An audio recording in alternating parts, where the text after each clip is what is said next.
The massive chamber of the Galactic Council buzzed with nervous energy. Representatives from 43 different species filled the curved rows of seats, their various forms creating a tapestry of colors and shapes. Some breathed oxygen, others methane. Some stood on legs, others floated in specialized tanks. But today they all shared one thing: fear. High Chancellor Vorin raised his primary limb, calling for silence. His species, the Inari, resembled tall, slender trees with bark-like skin that shifted colors with their emotions. Right now, Vorin's bark flickered between blue and deep purple, the colors of concern and duty. "We must act." Commander Jakara's voice cut through the murmurs. The insectoid warrior stood on 4 legs, her chitinous armor gleaming under the chamber lights. The Krethic swarm has consumed 6 colony worlds in the past year. They grow bolder, stronger. If we do not stop them now, we may not get another chance. Commander Jakara proposes we form a coalition military force, Vorin announced. She also proposes we ask the humans to lead this force. The chamber exploded. Delegates shouted in dozens of languages, their translation devices struggling to keep up. A few species immediately stood and headed for the exits. Others physically recoiled in their seats. "Absolutely not," shouted Representative Kelmar of the Valorian Empire. "Do you know what you are suggesting? Have you forgotten what happened at the Tertian mining colony?" The chamber fell silent. Everyone remembered. 3 years ago, pirates had attacked the colony, taking hundreds of hostages. The pirates were experienced raiders equipped with stolen military ships. They had terrorized shipping lanes for decades. No one had been able to stop them. Then the human ships arrived. Vorin pulled up the security footage on the main display. The delegates watched, many for the 100th time, as 3 human destroyer vessels approached the colony. The pirates had more ships. They had defensive positions. They had hostages. None of it mattered. The human ships didn't negotiate. They didn't wait. They simply attacked. Boarding pods launched like metal rain, slamming into the pirate vessels.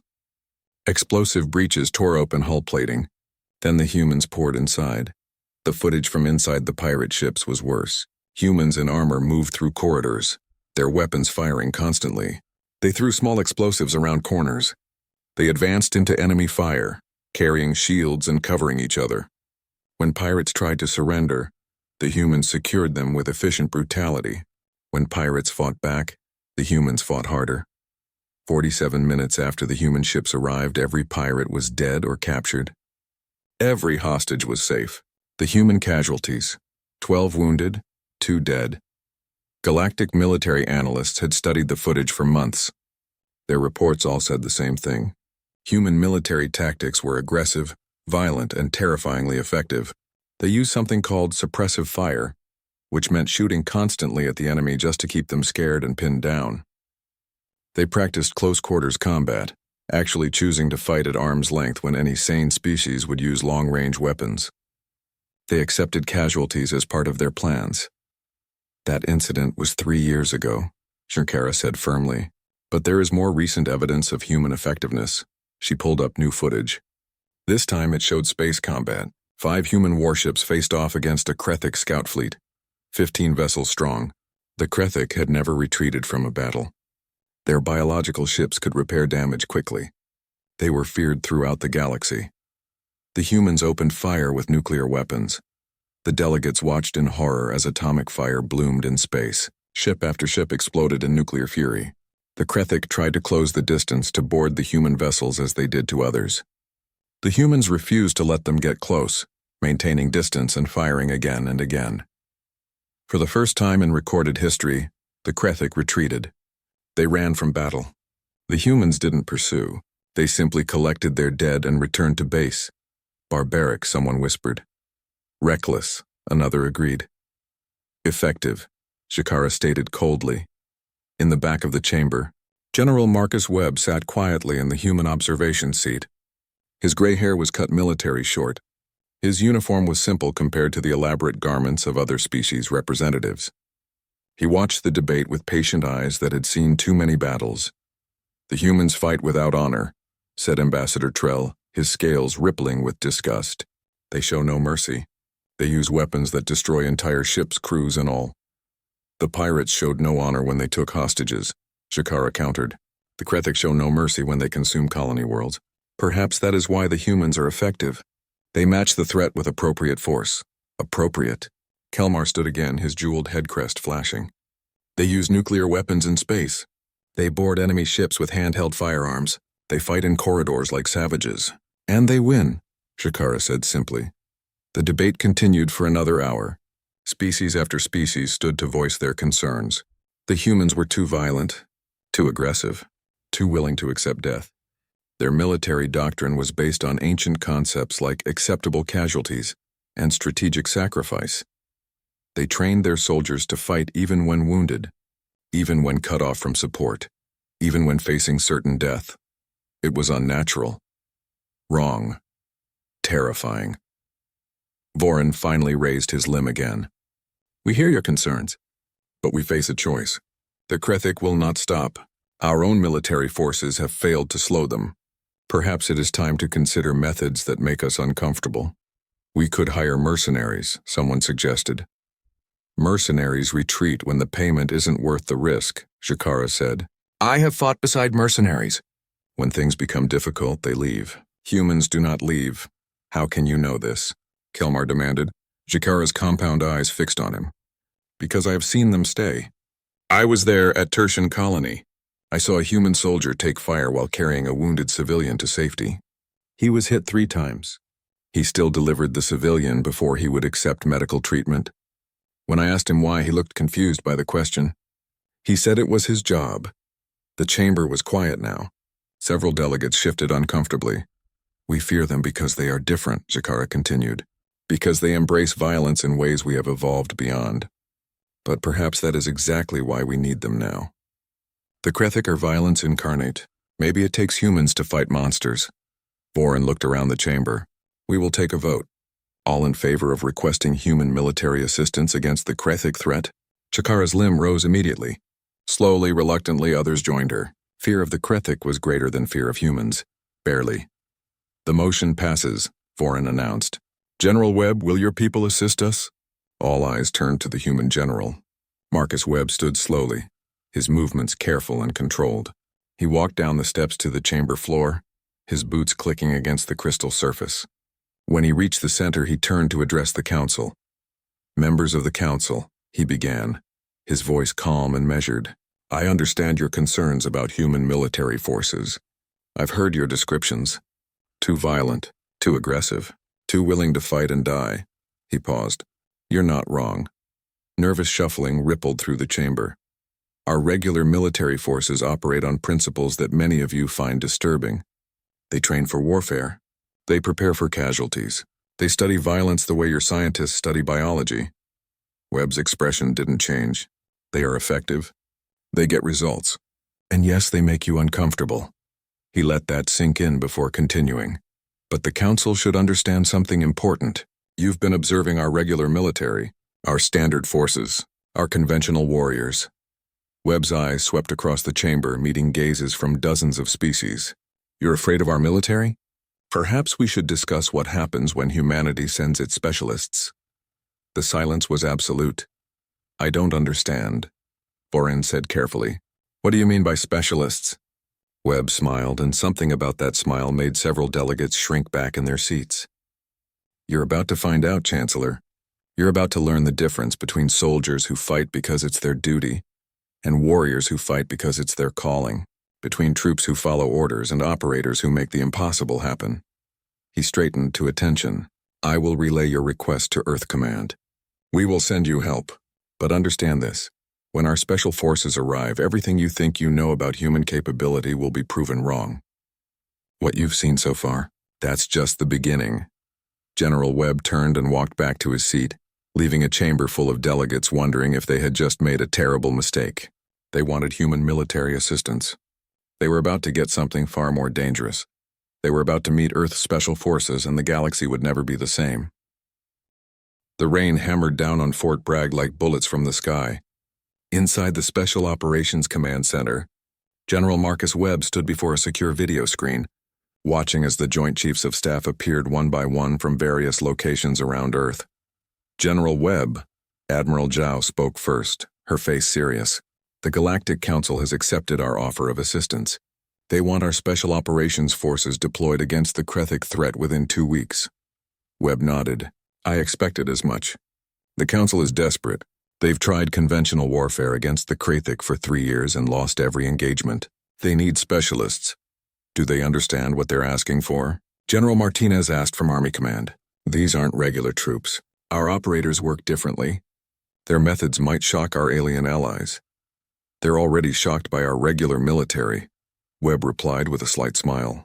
Let them be educated. The authorization came through within hours. Webb immediately contacted the various special operations units stationed across Earth and beyond. Within 24 hours, operators from 6 different elite units were converging on Fort Bragg for the mission briefing. The conference room filled slowly. Master Chief Daniel Morrison arrived first, his SEAL Team 6 badge catching the light. His teammates called him Prophet because he always seemed to know what the enemy would do 3 moves ahead. At 38, he had seen more combat than most soldiers see in a lifetime. His eyes carried the weight of his younger brother's death 3 years ago, when the Krethic consumed the colony where he was stationed. Captain Sarah Chen walked in next, her Delta Force tab visible on her shoulder. She moved with the careful precision of a professional sniper, every step measured and controlled. At 32, she was the youngest captain in Delta Force history and spoke 7 alien languages fluently. She had killed 37 enemy combatants from distances they never knew existed. Technical Sergeant James Washington, call sign Doc, entered carrying a medical kit he never went anywhere without. The pararescue operator had saved more lives than anyone could count, including several alien species whose biology he had learned just so he could keep them alive. His hands were steady enough to perform surgery in combat zones, then strong enough to carry wounded soldiers to safety. Gunnery Sergeant Maria Rodriguez slipped in so quietly that several people didn't notice her arrival. The Force Recon Marine was legendary for her ability to disappear in any environment. She could infiltrate enemy positions so deeply that she often painted targets from inside their own command centers. Her record included 16 successful deep reconnaissance missions where she had been officially listed as missing in action, only to emerge weeks later with intelligence that changed entire campaigns. Other operators followed: Rangers, Green Berets, Air Force Special Operations, CIA Special Activities Division. The room filled with humanity's elite warriors, men and women who had volunteered for duty that would terrify normal soldiers. In the corner, unnoticed by the humans, stood Lieutenant Kelvin of the Valorian Empire. The young alien officer had been assigned as an observer, sent to evaluate human special operations capabilities and report back to the Galactic Council. His species resembled tall, thin reptiles with jeweled crests that changed color with their emotions. Right now, his crest was deep orange, the color of confusion and concern. General Webb stepped to the front of the room. Ladies and gentlemen, thank you for coming. You've been selected for a joint operation with the Galactic Council. Target is the Krethic swarm. The room went silent. Every operator knew about the Krethic. Several had lost friends to them. The Council wants our help because their conventional forces can't stop the Krethic advance. They've requested our best. Webb paused. That's you. Mission briefing follows. For the next 6 hours, the operators studied the Krethic. They watched footage of attacks. They analyzed biology reports. They memorized weapon effects and combat tactics. Lieutenant Kelvin watched the humans work, taking careful notes for his report.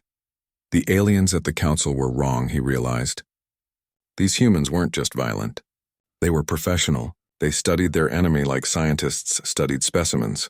They asked detailed questions about Krethic anatomy, looking for weaknesses. They discussed tactics with the calm precision of engineers designing a machine. What's the Krethic reaction time when ambushed? Prophet asked. Approximately 0.3 seconds, the intelligence officer replied. Human reaction time is 0.25 seconds for trained operators, Prophet noted. We can beat them in close quarters if we strike first. Close quarters? Lieutenant Kelvin couldn't help himself. You want to fight them at arm's length? They have claws that can tear through armor. The room turned to look at the alien observer. Prophet studied him for a moment, then smiled. It wasn't a cruel smile, but it carried an edge that made Kelvin's crest turn pale blue with fear. Lieutenant, the closer we are, the less their numbers matter. In a narrow corridor, 10 enemies can only fight us 2 at a time. At range, all 10 can shoot at once. We train for close combat because that's where we have the advantage. But the casualties, Kelvin protested. Your casualty estimates show 20% wounded or killed. Doc Washington spoke up, his voice calm. Those aren't estimates, Lieutenant. Those are acceptable parameters. We expect casualties. We train for them. Every operator in this room knows how to fight wounded. We know how to treat injuries under fire. And we know how to keep going even when things go wrong. But why? Kelvin's crest was cycling through colors rapidly. Why would you accept such risk? Why volunteer for this? The room was quiet for a moment. Then Sarah Chen spoke, her voice soft but firm. Because someone has to. Because there are civilians out there who can't fight for themselves. Because if we don't stand between them and the monsters, who will? But surely your commanders don't order you to take such risks, Kelvin said. Prophet laughed, a short bark of humor. Lieutenant, nobody orders us to do this. We volunteer. Every person in this room chose to be here. We went through selection courses that break most candidates. We trained in conditions that would kill average soldiers. And we did it because this is what we want to do. Kelvin sat down heavily, his crest now bright white, the color of shock. His report to the council was going to be very different from what they expected. The briefing continued through the afternoon. The operators watched training footage the Galactic Council had provided. Lieutenant Kelvin watched the operators watching the footage. Their reactions troubled him. When the footage showed Krethik warriors tearing through fortified positions, the humans took notes on attack patterns. When the video displayed Krethik bioweapons that dissolved armor, the humans discussed how to counter them. When the recording showed a colony being consumed, the operators' faces hardened, but they didn't look away. They watched every moment, studying, learning, planning. Webb called a break. The operators dispersed to various training facilities. Lieutenant Kelvin followed, authorized to observe any training he wished. What he saw over the next week would fill dozens of reports. He watched SEALs train underwater in zero visibility, navigating complex structures while enemy fire simulation systems tried to kill them. They trained until exhaustion, then trained more. When one operator struggled with a drill, the others stayed after hours to help him improve. He observed Delta Force practicing hostage rescue scenarios where half the team was designated as wounded and had to complete the mission anyway. They succeeded, every time. He saw pararescue operators train in a scenario where they had to perform surgery while under attack, their hands steady as they worked on training. Dummies while instructors fired blanks and threw flashbangs to simulate combat stress. He followed Force Recon, Marines through a 72-hour field exercise where they got 3 hours of sleep total and had to evade hunter teams while mapping enemy positions. Rodriguez completed the course so effectively that the hunter teams never even knew she was there. Each night, Kelvin sent reports to the council. Each report was more concerned than the last. They train in conditions that would break our soldiers, he wrote on the third day. They practice for scenarios we would consider impossible. They have casualty projections built into their mission plans. They volunteer for this, he wrote on the fifth day. I asked a young operator why he joined. He said his father was Special Forces and his grandfather before him. He said it's about legacy, about being part of something bigger than yourself. I'm beginning to understand why the pirates fled at Tertian Colony, he wrote on the seventh day. These humans don't fight to win. They fight like victory is the only possible outcome. They fight like they've already decided death is acceptable as long as the mission succeeds. On the 10th day, the training ended. The operators gathered for final equipment checks and mission briefing. Lieutenant Kelvin stood with General Webb watching the preparations. General, Kelvin said quietly, I must ask, how do you create soldiers like this? What makes them so different from normal troops? Webb considered the question. We don't create them, Lieutenant. They create themselves. We just provide the opportunity and the training. The rest comes from inside them. The willingness to sacrifice, the refusal to quit, the commitment to each other and the mission. The planet Telos 4 hung in space like a green jewel stained with black rot. The Krethik harvester ship sat on the surface like a massive tumor, its biological mass spreading across kilometers of what had once been farmland. From orbit, the human operators could see the feeding tendrils extending into the colony, draining life from everything they touched. Master Chief Morrison stood in the dropship's cargo bay, running final equipment checks. Around him, 49 other operators did the same. Each movement was automatic, practiced 10,000 times until it became muscle memory. Check weapon, check ammunition, Check communication gear. Check medical supplies. Everything had to be perfect because they wouldn't get a second chance. 30 minutes to insertion, the pilot announced. On the command ship orbiting Telos 4, General Webb stood before a holographic display showing the planet's surface. Beside him, representatives from the Galactic Council watched nervously. Lieutenant Kelvin stood among them, his crest shifting between colors rapidly. "General," Ambassador Trell spoke up, his voice uncertain. "Our intelligence reports estimate 10,000 Krethic ground forces. You're sending only 50 operators. Perhaps we should wait for more ships." Webb didn't look away from the display. "Ambassador, more ships arrive in 6 days. The Krethic will consume the colony in 3.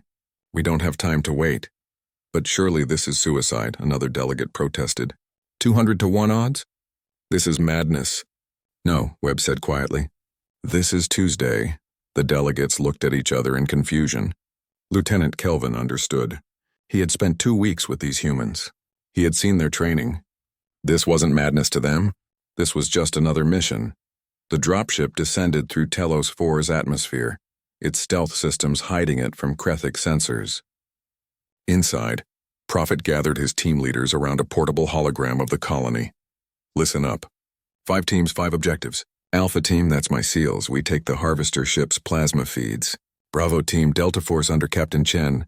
Extract civilian leadership for intelligence. Charlie team, Rangers, you're our noise. Make the Krethic think we brought an army. Delta team, Force Recon under Gunnery Sergeant Rodriguez.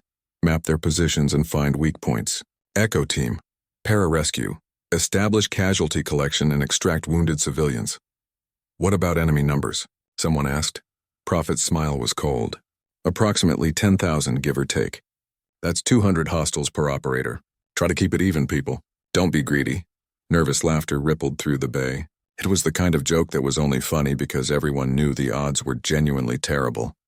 "Remember the rules," Prophet continued. "Speed, surprise, and violence of action.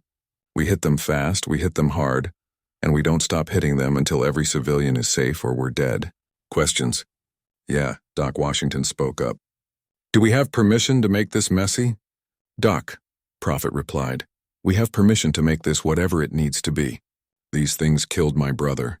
They've killed thousands of civilians. As far as I'm concerned, there are no friendly Krethic. Weapons free on arrival." The dropship touched down in a forested area 3 kilometers from the colony.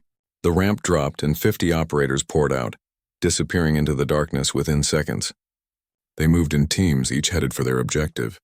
No lights, no noise. Just shadows with weapons hunting monsters.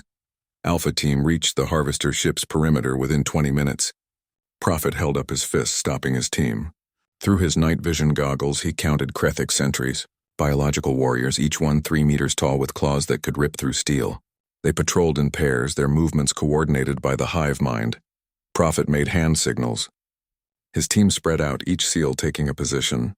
They waited, synchronized their breathing, preparing. Then Prophet dropped his hand. 12 weapons fired at once. Suppressed shots, barely louder than whispers. 12 Krethic sentries dropped dead before they knew they were under attack. Alpha team was moving before the bodies hit the ground, rushing forward toward the harvester ship. Bravo team approached the colony administrative center where civilian leaders were barricaded. Captain Chen moved like a ghost through ruined streets, her team following. They could hear Krethic patrols nearby, but Chen chose paths that avoided contact. Their mission was extraction, not combat. Not yet. Charlie team had a different mission. They were supposed to make noise. Staff Sergeant Marcus Williams, the Ranger team leader, grinned as he placed charges on a Krethic supply depot. "Light it up," he ordered. The explosion lit up the night sky. Alarms screamed across the colony. Krethic warriors began rushing toward the blast site, exactly as planned. "All teams, Charlie team has the attention," Williams reported over the radio. "Time to go shopping, people." Rodriguez and her Force Recon team were already deep in enemy territory, so deep that Krethic patrols walked past them without seeing them. They had painted their armor to match the local environment, and they moved with the patience of predators. Rodriguez lay on a rooftop, her binoculars scanning the harvester ship's structure, marking weak points and defensive positions. Echo team set up their casualty collection point in an old school building. Doc Washington checked his medical supplies while his team fortified the position. Within minutes, they had transformed a classroom into a combat hospital. They were ready for the wounded, human and civilian both. On the command ship, the Galactic Council delegates watched the tactical display in stunned silence. 5 small dots representing human teams had appeared on their sensors. The dots were inside the Krethic perimeter. Already, how did they get through the defensive line so quickly? Ambassador Trell demanded. They didn't go through it, Webb explained. They went under it, around it, and in some cases right past it. The Krethic expect enemies to fight their way in. My operators just walked in. But the sentries, another delegate started. Dead, Webb said simply. Alpha Team eliminated 12 sentries in under 3 seconds. The Krethic hive mind is still trying to figure out what happened. Lieutenant Kelvin watched the display, his crest bright white with shock. The humans had been on the ground for less than 30 minutes and they were already deep in enemy territory. This wasn't warfare as he understood it. This was something else entirely. Alpha Team reached the harvester ship's plasma feeds, massive biological tubes that pumped energy through the structure. Prophet examined them carefully, then planted explosive charges with practiced efficiency. Charges set. Timer ready on your mark, command. Hold that timer, Alpha. Webb's voice came through the radio. We've got new intelligence. That's not just a harvester ship. It's a hive tender. There's a Krethic queen inside, Prophet froze. A queen that changed everything. A queen meant this wasn't just a feeding operation. This was a breeding ground. If they destroyed it, they could cripple Krethic operations in this entire sector. Updated mission, Webb said. The queen is priority target. All teams' new objective, eliminate the queen. Copy that, Prophet replied. Alpha Team moving to infiltrate the main structure. Bravo Team had reached the administrative center. Chen stacked her team by the door, ready to breach. She could hear civilians inside, terrified, barricaded against the monsters outside. She could also hear Krethic warriors trying to break in from the other side of the building. Breach in 3, 2, 1, Chen whispered. The door exploded inward. Delta Force operators poured through, weapons up, moving with lethal precision. The civilians screamed, thinking they were under attack. Then they saw human faces behind the armor and weapons. We're here to extract you, Chen announced. Stay low, stay quiet, and follow my team. We're leaving now. A Talarian elder, the colony administrator, stepped forward. The Krethic have the entire area surrounded. You'll never get us out. Chen's smile was confident. Sir, with all respect, we're human special forces. Getting people out of impossible situations is literally our job description. Now move. Charlie Team was having the time of their lives. They had drawn at least 3,000 Krethic warriors away from the civilian areas, leading them on a running gunfight through the industrial district. Williams and his rangers moved like ghosts, firing from one position then disappearing before the Krethic could respond, only to appear somewhere else and fire again. Charlie Team, you're getting surrounded, Webb warned from orbit. Roger that. Command. Williams replied cheerfully, firing a grenade launcher into an advancing group of Krethic. We've noticed. Send flowers to our families. Negative on the flowers, Charlie. You're not dying today. Copy that command. We'll try to fit it into our schedule. The humor masked the reality. Charlie Team was surrounded by thousands of enemy warriors, but they had bought precious time for the other teams, and Rangers didn't surrender. Rodriguez had found something interesting. From her position inside the Krethic perimeter, she could see into the harvester ship's main chamber. The Queen was there, massive and bloated, surrounded by guards. But there was a ventilation shaft, a biological structure that led directly to the Queen's chamber. Delta Team to all units, Rodriguez reported. I have eyes on the Queen. And I have a way in. Define way in, Webb requested. A shaft approximately half a meter wide, 60 meters long, vertical climb, probably filled with defensive organisms, leading directly to target. Rodriguez climbed through hell. The biological shaft inside the harvester ship pulsed with diseased life, its walls coated with something that tried to dissolve her gloves. Every few meters, defensive organisms attacked, small creatures with too many teeth that she had to kill silently. 60 meters of vertical climbing through hostile tissue while trying not to alert the entire hive. Her arms burned. Her lungs screamed for air. The shaft was so narrow she had to exhale to squeeze through some sections. And she kept climbing because 20,000 civilians were counting on her, even if they didn't know she existed. On the surface, the other teams pressed their attacks.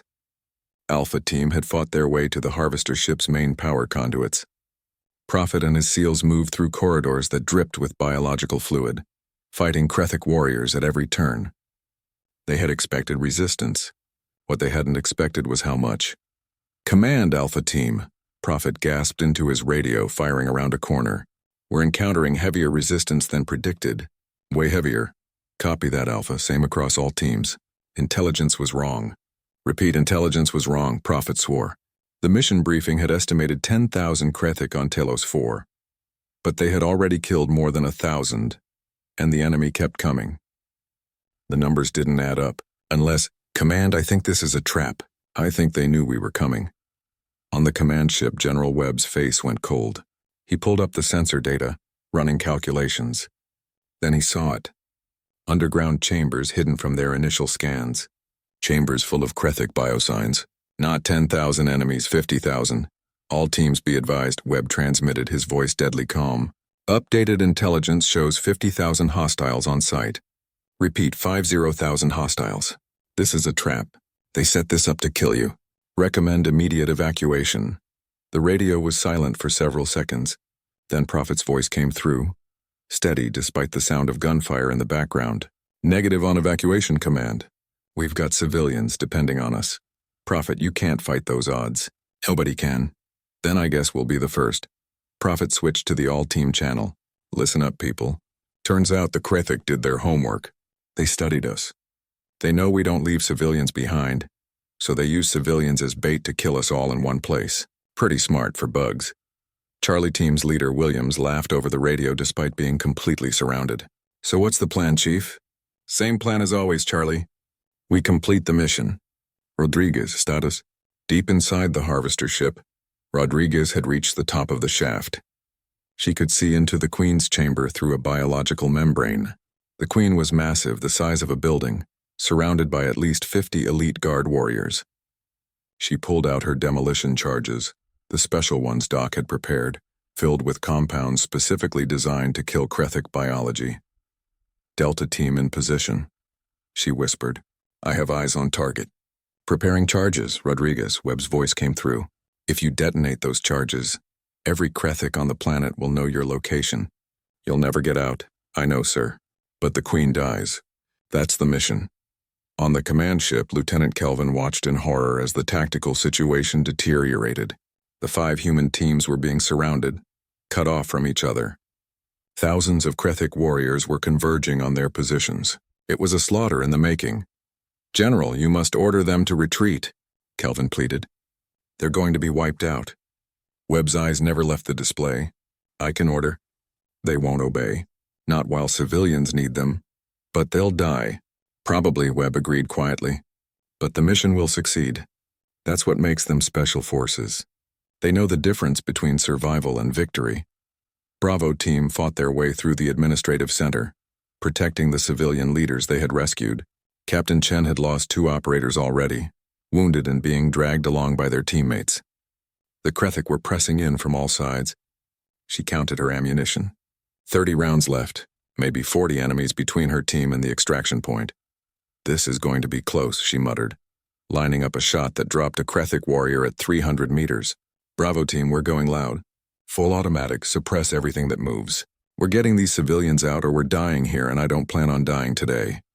Her team opened fire, a wall of bullets that shredded through attacking Krethic. The civilians ran, protected by Delta Force operators who had turned themselves into human shields. 2 more operators went down, wounded but still firing. The survivors carried them, refusing to leave anyone behind. Echo Team's casualty collection point had become a fortress under siege. Doc Washington worked frantically, treating wounded civilians and the human casualties being dragged in by their teams. He had converted the school building into a hospital, but now it was also a combat position. Pararescue operators fired from windows while Doc operated on a Talarian child who had been caught in crossfire. "Doc, we've got incoming," someone shouted. "I'm busy." Doc shouted back, his hands steady as he worked. "Shoot them yourselves." A Krethic warrior crashed through a window. A pararescue operator met it with a combat knife, grappling with the creature that was twice his size. They rolled across the floor, the operator refusing to let go even as claws tore into his armor. Finally, he drove the knife into the creature's neural cluster and it went still. "That's going on your highlight reel, Jackson," Doc said without looking up from his surgery. "Now get back on that window before more of them show up." Alpha Team was pinned down inside the harvester ship. They had destroyed the power conduits, but now they were trapped. Prophet counted his team. 8 SEALs left standing, 4 wounded but still fighting. The corridor ahead was packed with Krithik warriors. "Alpha Team to all units," Prophet transmitted. "We're cut off. If anyone's got a miracle handy, now would be a good time." "Working on it," Rodriguez replied. Her voice was strained. She had finished planting her charges around the Queen's chamber, but the elite guards had detected her presence. They were tearing apart the ventilation shaft, trying to reach her. She had maybe 30 seconds before they pulled her out and tore her apart. She armed the detonator, setting it for manual trigger. If she died, the charges wouldn't blow automatically. She had to survive long enough to press the button. A guard's claw punched through the membrane beside her head. She fired her pistol point blank, killing it. Another claw appeared. She shot that one too. Her ammunition counter read 0. "Rodriguez to all teams," she said calmly, drawing her combat knife. "Charges are set. If I don't make it, someone's going to have to finish this." "Negative," Prophet replied, making a decision. "Alpha Team, new plan. We're going to Rodriguez's position. If she's going down, she's taking us with her. Maybe we can fight our way out together." "Chief, that's suicide," one of his SEALs protested. "Son, this whole mission is suicide. Might as well make it memorable." Charlie Team, still surrounded and fighting a running battle through the industrial sector, heard the transmission. Williams looked at his rangers, saw the determination in their faces despite the impossible odds. "Charlie Team is moving to support," Williams announced. "We'll draw off as many as we can. Just give us a heading." On the command ship, the Galactic Council delegates were in chaos. Their sensors showed the human teams collapsing inward, being surrounded and destroyed. They were watching humanity's finest warriors die in real time. "Do something," Ambassador Trell shouted at Webb. "Order them to retreat." "This is a massacre." Webb's voice was ice. "My operators don't retreat from civilians in danger, ever. That's not negotiable." "Then they're all going to die." "Maybe," Webb agreed. "But watch what they do first." On the tactical display, something impossible happened. The 5 scattered human teams, separated and surrounded, began moving toward each other. Not away from the enemy. Toward each other. Through thousands of hostiles. They were trying to link up. Lieutenant Kelvin understood with sudden clarity. They weren't trying to escape. They were trying to concentrate their force. To make their last stand together. "They're magnificent," he whispered, his crest flashing colors rapidly. "They're dying, but they're magnificent." Rodriguez felt hands grab her legs, pulling her from the shaft. Elite guards hauled her into the Queen's chamber. She hit the floor hard, her knife flying from her hand. The guards surrounded her, claws raised to tear her apart. She looked up at the massive Queen, her finger on the detonator. The Queen looked back with ancient, intelligent eyes. It knew what Rodriguez was. It knew what she carried. And it knew it was about to die.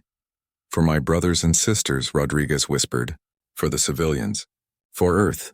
She pressed the button. The explosion was catastrophic. The Queen's chamber disintegrated in chemical fire specifically designed to destroy Krethik biology. The Queen died screaming, a sound that echoed through the hive mind and reached every Krethik on Telos 4.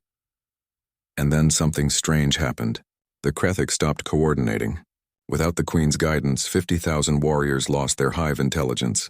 They became individuals acting on instinct rather than strategy.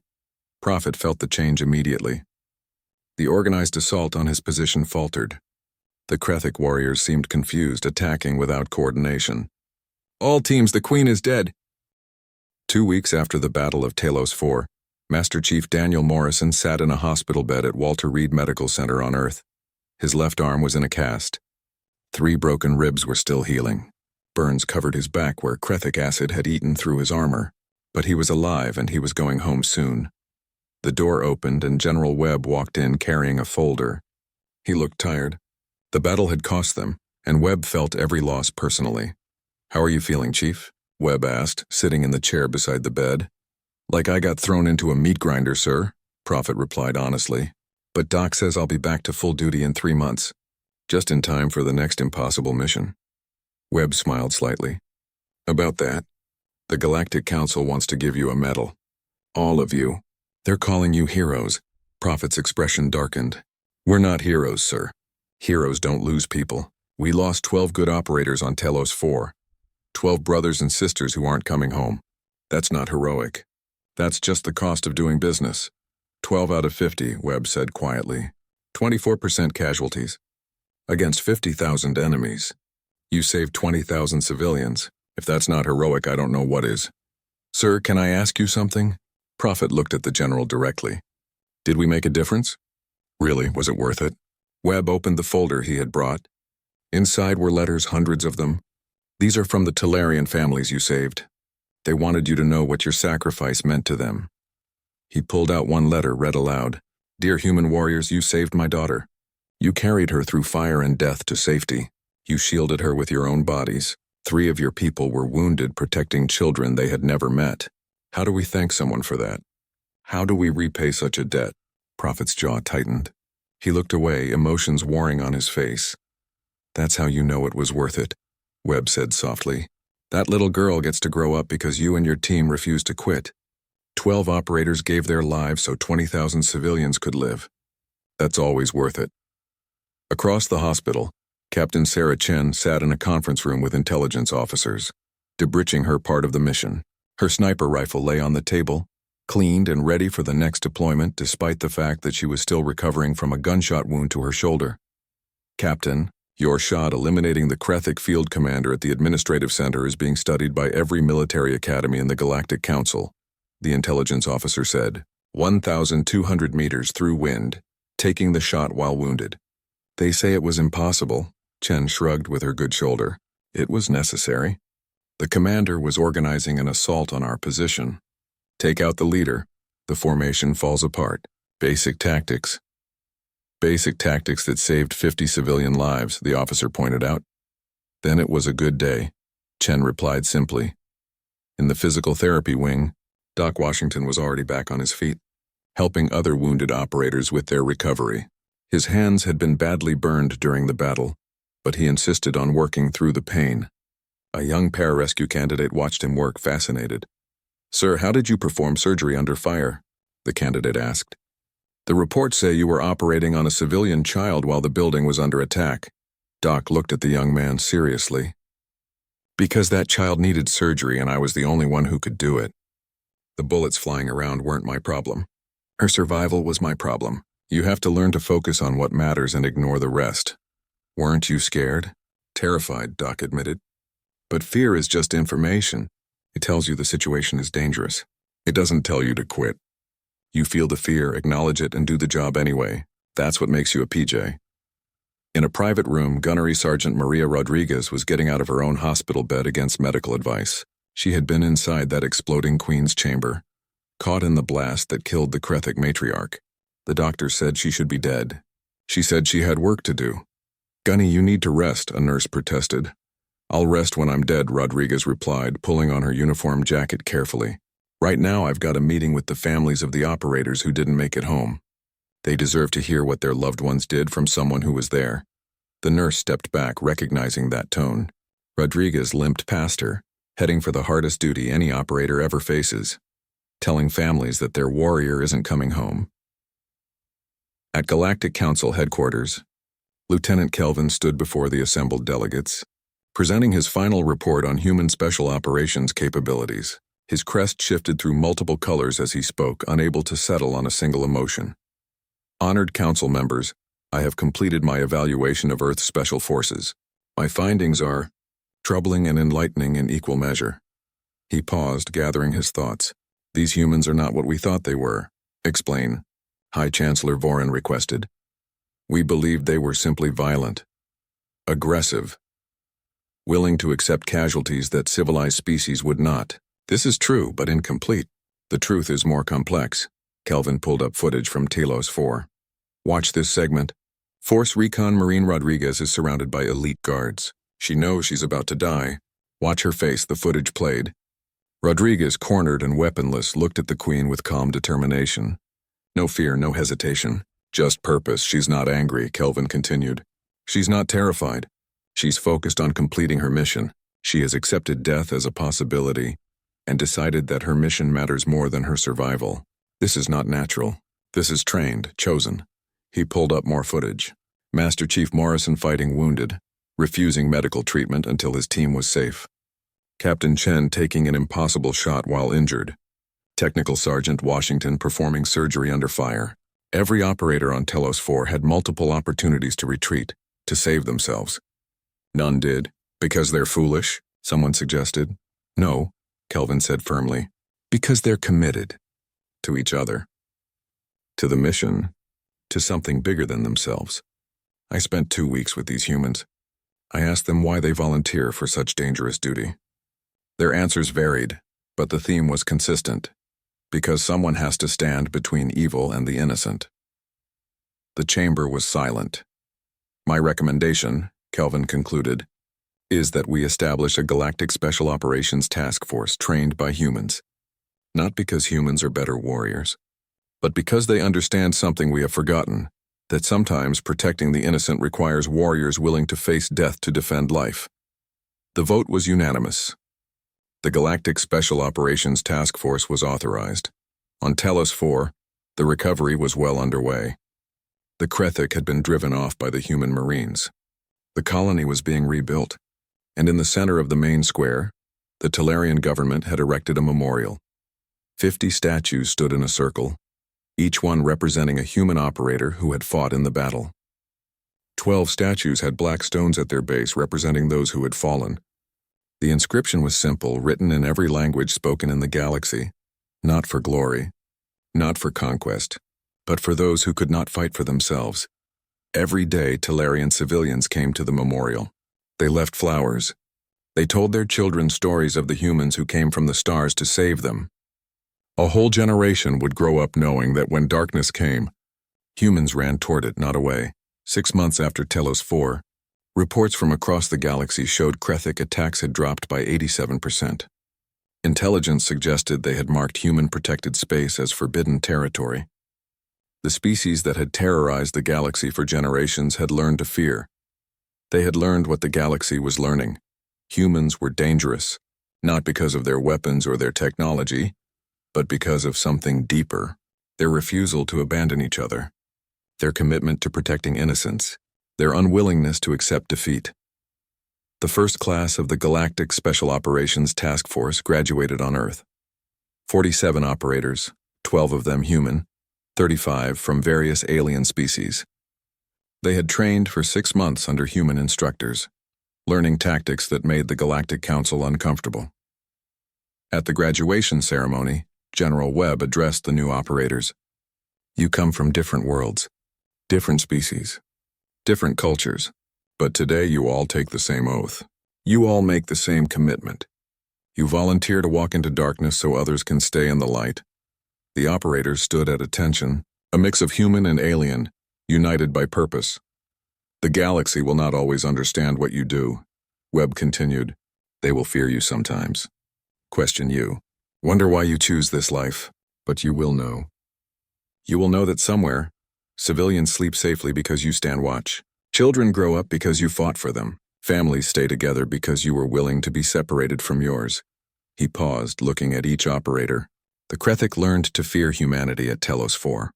But what they really learned to fear was this. Warriors who refuse to quit, who refuse to leave anyone behind, who measure victory not by enemy casualties, but by innocent lives saved. Lieutenant Kelvin stood in the front row, now wearing the uniform of the Galactic Special Operations Task Force. Beside him stood operators from a dozen species, all trained by humans, all committed to the same principles.